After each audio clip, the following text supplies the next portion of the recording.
সূরা কাউসার পড়ে হাতের বৃদ্ধাঙ্গুলে ফু দিলে যে কেউ আপনার বাধ্য হয়ে যাবে। এটা পবিত্র কোরআনুল কারীমের একটি সূরা।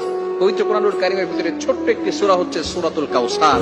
অনেক সময় আমাদের স্বামী আমাদের কথা শুনে না, অনেক সময় কিছু মায়েরা কিছু বোনেরা আমাদেরকে ফোন দিয়ে থাকে, হুজুর আমার স্বামী পরকীয়ায় লিপ্ত হয়েছে, আমার স্বামী বিভিন্ন মেয়েদের সাথে কথা বলে থাকে।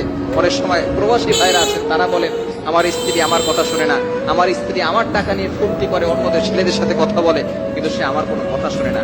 এই বিভিন্ন ভাবে যদি তারা অন্যভাবে চলে যায়, তাহলে স্ত্রীকে বাধ্য করার জন্য অথবা স্বামীকে বাধ্য করার জন্য এই চমৎকার একটি আমল যদি আপনি করতে পারেন, আমি আপনাদেরকে জানিয়ে দিব এই নিয়মটা কিভাবে করবেন। আবার অনেক সময় সন্তান কথা শুনে না, অফিসের বস শুধু আপনার উপর অত্যাচার করে, জুলুম করে, নির্যাতন করে, যার কারণে আপনি কঠিন বিপদের ভিতরে পড়ে আছেন।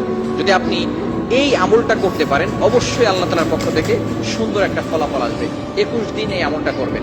আমলটি করবেন কিভাবে আমি আপনাদেরকে ভালো করে বলে দিচ্ছি। প্রথমে আপনি ওযু করবেন, পবিত্র অবস্থায় থাকবেন, অবশ্যই পবিত্র থাকতে হবে। এরপরে আপনি ফজরের নামাজের পরে অবশ্যই ফজরের নামাজ পড়বেন, কারণ ফজরের ভিতরে বরকত রয়েছে। ফজরের নামাজ পড়ে আপনি পবিত্র হয়ে ওই নামাজের স্থানে যদি আপনি পড়তে পারেন আলহামদুলিল্লাহ ভালো, আর যদি সেখান থেকে উঠে অন্য কোনো কাজ করেন তারপরে ওযু অবস্থায় যদি সেখানে বসেন কোনো সমস্যা নাই, পড়তে পারবেন। আপনি প্রথমে ওযু করবেন, ওযু অবস্থায় সেখানে বসবেন, বসার পরে একবার সূরা ফাতিহা পড়বেন, এরপরে 4 কুল পড়বেন, কুল ইয়া আইয়ুহাল কাফিরুন, কুল হুয়াল্লাহু আহাদ, কুল আউযু বিরাব্বিল ফালাক, কুল আউযু বিরাব্বিন নাস। এটা পড়ে আপনার বুকে ফু দিবেন এবং পুরো শরীরকে মাসাজ করে দিবেন, আপনার শরীর বন্ধ হয়ে যাবে। এরপরে আপনি 3 বার দুরূদ শরীফ পড়বেন। আমরা নামাজের ভিতরে যে দুরূদ শরীফ পড়ি, এই দুরূদ শরীফ 3 বার পড়তে হবে। এই দুরূদ শরীফ 3 বার বলার পরে এরপর আপনি আউযু বিল্লাহ বিসমিল্লাহ সহকারে সূরা কাউসার পড়বেন 21 বার। কতবার? সূরা কাউসার 21 বার পড়তে হবে আউযু বিল্লাহ বিসমিল্লাহ সহকারে। 21 বার পড়ার পরে আপনার এই বৃদ্ধাঙ্গুলটা এই যেখানে আমরা করগুনি 1 2 3 একের জায়গায় রেখে এরপর আপনি এটাকে মুষ্টিবদ্ধ করবেন।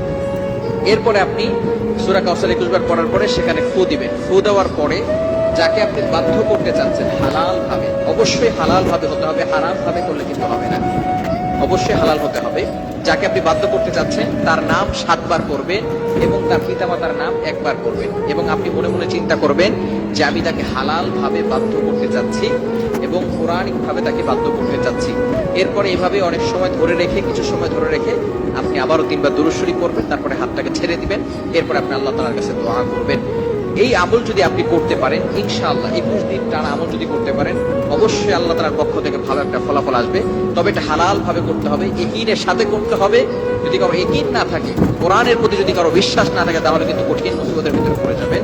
ইয়াকিন থাকতে হবে কোরআনের প্রতি এবং আল্লাহর প্রতি যে আল্লাহ তাআলা অবশ্যই আমাকে কোরআনের মাধ্যমে সাহায্য করবেন।